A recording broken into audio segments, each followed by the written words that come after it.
Assalamualaikum warahmatullahi wabarakatuh. Perkenalkan, nama saya Divania Nariswari Chandra Nityas dari kelas PKM 1 dengan NIM 14245551. Di sini saya akan menjelaskan tentang menopause dan andropause. Di sini saya akan menjelaskan tentang stage of menopause. Jadi, di stage of menopause ini ada dua tahapan, yaitu normal productive life atau kehidupan produktif normal dan permanent cessation of period atau penghentian periode permanen. Jadi, di kehidupan produktif normal ini juga ada dua bagian, yaitu premenopause dan perimenopause. Premenopause ini periode sebelum perimenopause yang dimana menstruasi ini masih teratur, tetapi merasa ada perubahan hormon mood dan siklus men yang tidak teratur yang terjadi pada usia 40-an. Nah, pada saat perimenopause ini terjadinya periode reguler yang terakhir.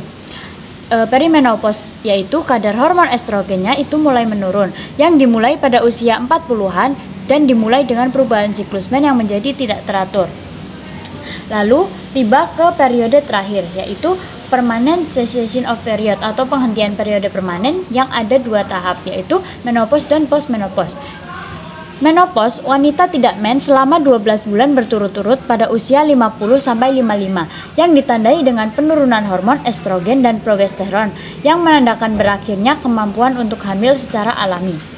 Lalu yang pada tahap kedua, postmenopause, telah melewati 12 bulan tanpa mens. Pada tahap ini, resiko masalah kesehatan seperti penyakit jantung meningkatnya karena penurunan kadar estrogen. Selanjutnya ada estrogen hormone levels. Kadar hormon estrogen yang mana pada usia 20-40, kadar hormon atau mens pada wanita masih normal, dan pada usia 50-80, kadar hormon atau mens wanita sudah mengalami menopause. Pada umur ke-20, kadar estrogen berada pada kisaran 30-400 Pg atau ml. Lalu pada usia ke-30, kadar estrogen masih stabil yang berkisaran antara 30-400 Pg ml. Lalu pada usia ke-35, stabil, tapi kadar estrogennya mulai sedikit dan menurun. Pada usia ke-40, kadar estrogen mulai menurun dan bisa lebih fluktuatif. Lalu pada usia ke-50, menopause ini terjadi, yaitu berhentinya mens secara permanen. Lalu pada usia 60, kadar estrogen turun drastis yang menyebabkan perubahan besar di dalam tubuh. Pada usia 70-80, estrogen sangat rendah dan hampir habis. Dampaknya ini tulang lebih rapuh dan risiko penyakit jantung.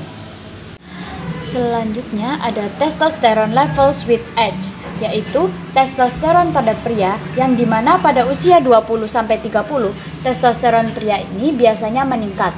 Nah, setelah itu testosteron pria cenderung menurun pada usia 40-80. Lalu pada usia 20 sampai ke 40 kadar testosteron berada di puncak, yaitu optimal. Tubuh pria cenderung lebih kuat dan berotot serta energik. Nah, fungsi seksualnya ini mereproduksi yang berada pada tingkat terbaiknya. Lalu pada usia 40 sampai ke 50, penurunan testosteron mulai terjadi dan efeknya ini mulai terasa seperti penurunan energi, massa otot sedikit berkurang dan mungkin terjadi perubahan pada libido. Lalu pada usia ke-60 ini penurunan kadar testosteron lebih nyata. Nah, pria ini akan merasakan lebih banyak kelelahan, lemah ototnya juga lemah, terus perubahan suasana hati.